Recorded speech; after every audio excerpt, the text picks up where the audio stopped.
ഈ പുണ്യമാസത്തിൽ ഏവർക്കും ശ്രീരാമനാമത്തിൽ എൻ്റെ എളിയ പ്രണാമം. ഇന്നിവിടെ ഈ രാമായണ കഥാകഥനത്തിൽ ദൃഢഭക്തിക്കും വീരവിശ്വാസത്തിനും കേളികേട്ട കേസരിയുടെ ആഞ്ജനേയൻ, പവനപുത്രൻ, പരമഭക്തൻ ഹനുമാൻ സ്വാമിയുടെ രാമായണത്തിലെ സുന്ദരകാണ്ഡത്തിൽ നിന്ന് ഒരു ചെറിയ കഥയാണ് വർണ്ണിക്കാൻ ശ്രമിക്കുന്നത്. പ്രയാസമെന്ന് കരുതിയ ലങ്കയിലേക്കുള്ള സമുദ്രം ചാടിക്കടക്കൽ വിജയകരമായി പ്രാപിച്ചപ്പോൾ നമ്മുടെ ഹനുമാൻ സ്വാമി അതിയായ സന്തോഷവും ആത്മധൈര്യവും കൈവരിച്ചു. അങ്ങനെ നമ്മുടെ ഹനുമാൻ സ്വാമി ത്രികൂട പർവ്വതത്തിൽ സ്ഥിതി ചെയ്യുന്ന ലങ്കയിലെത്തി. സുവർണ ലങ്കയുടെ സൗന്ദര്യവും ഐശ്വര്യവും കണ്ടപ്പോൾ ഹനുമാൻ അത്ഭുതം കൊണ്ട് സ്തംഭിച്ചു നിന്നുപോയി. സ്വർണം പൂശിയ മതിലുകൾ, അതിനു ചുറ്റും താമരകൾ നിറഞ്ഞു നിൽക്കുന്ന കിടങ്ങുകൾ, ആകാശത്തിലെ നവഗ്രഹങ്ങളെ പോലെ ഉയർന്നു മിന്നിത്തിളങ്ങുന്ന മണിമാളികകൾ, വീതിയുള്ള നീണ്ടുകിടക്കുന്ന തിരുവീതികൾ, ചിത്രപ്പണികൾ നിറഞ്ഞ ഗോപുരങ്ങൾ, സന്തോഷവും ഐശ്വര്യവും വിളിച്ചോതുന്ന കൊടിത്തോരണങ്ങൾ, സ്വർഗത്തെയും വെല്ലുന്ന സുവർണ ലങ്ക. അപ്പോഴാണ് ഹനുമാൻ സ്വാമിയുടെ ശ്രദ്ധയിൽ പെട്ടെന്ന് ഒരു കാര്യം പെട്ടത്. ആ ലങ്കാ നഗരം മുഴുവനായും ഭീകരരൂപികളായ രാക്ഷസന്മാരാൽ സംരക്ഷിക്കപ്പെട്ടിരിക്കുന്നു. രാവണന്റെ ശക്തിയും ഐശ്വര്യവും സുരക്ഷാ ഏർപ്പാടുകളും കണ്ടപ്പോൾ സമുദ്രം ചാടിക്കടന്നതിനേക്കാൾ എത്രയോ വിഷമം പിടിച്ചതാണ് ഇനി ചെയ്തു തീർക്കാനുള്ള കാര്യങ്ങളെന്ന് ഹനുമാൻ സ്വാമിക്ക് ബോധ്യമായി.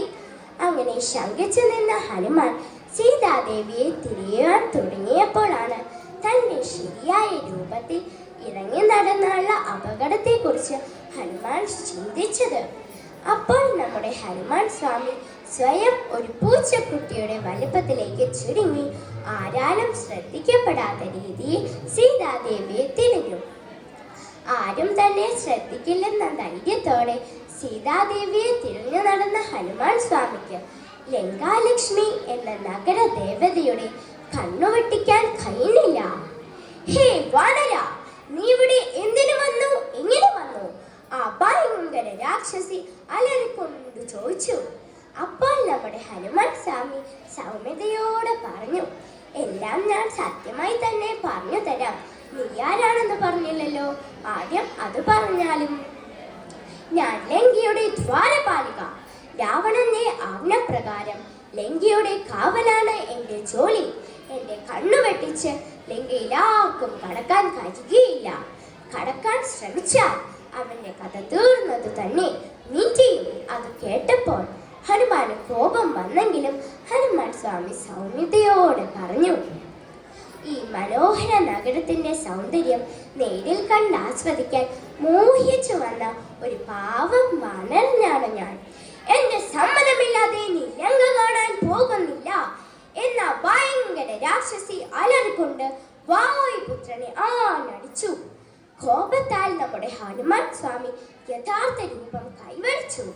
ഹനുമാൻ സ്വാമിയുടെ ശക്തി കണ്ട് ആ ദ്വാരപാലിക ഞെട്ടി വിറച്ചു സ്തംഭിച്ചു നിന്നുപോയി. വാനര വീര, അങ്ങെന്നോട് ക്ഷമിച്ചാലും അങ്ങെന്നെ രക്ഷിച്ചാലും എന്നെ വധിക്കരുതേ എന്ന് കരഞ്ഞു. അപ്പോൾ നമ്മുടെ ഹനുമാൻ സ്വാമി പറഞ്ഞു, വീരന്മാർ സ്ത്രീകളെ വധിക്കുകയില്ല, അതുകൊണ്ട് ഞാൻ നിന്നെ വധിക്കാതെ വെറുതെ വിടുന്നു. കേസരിപുത്രനായ എന്നെ എന്റെ സ്വാമി ശ്രീരാമചന്ദ്ര പ്രഭു പഠിപ്പിച്ചതും ഇതുതന്നെ. ആ ദ്വാരപാലിക നമ്മുടെ ഹനുമാൻ സ്വാമിയുടെ തൃപ്പാദങ്ങളിൽ അഭയം പ്രാപിച്ചുകൊണ്ട് പറഞ്ഞു, അങ്ങേക്ക് ഈ നഗരത്തിൽ എവിടെ വേണമെങ്കിലും പോകാം. സീതാദേവിക്ക് വേണ്ടി എവിടെ വേണമെങ്കിലും തിരയാം. രാമായണത്തിലെ സുന്ദരകാണ്ഡത്തിലെ ഈ ചെറിയ കഥാഭാഗം നമ്മെ ഒരു വലിയ പാഠം പഠിപ്പിക്കുന്നു. ദൃഢഭക്തിയും തെളിഞ്ഞ മനസ്സും ശുദ്ധസുന്ദരമായ ഭാഷയും കൈവരിച്ചവരെ വിജയം ഒരിക്കലും കൈവിടുകയില്ല. നമ്മൾ വിദ്യാർത്ഥികളും ഈ പുണ്യമാസത്തെ സാക്ഷ്യം നിർത്തിക്കൊണ്ട് ദൃഢഭക്തിയും തെളിഞ്ഞ മനസ്സും ശുദ്ധസുന്ദരമായ ഭാഷയും കൈവരിച്ച് വിജയ പദത്തിലെത്താൻ മഹാമുനി വാൽമീകിയുടെ മഹാകാവ്യ ഇതിഹാസ രാമായണ കഥകളിലൂടെ സാധിക്കട്ടെ എന്ന പ്രാർത്ഥന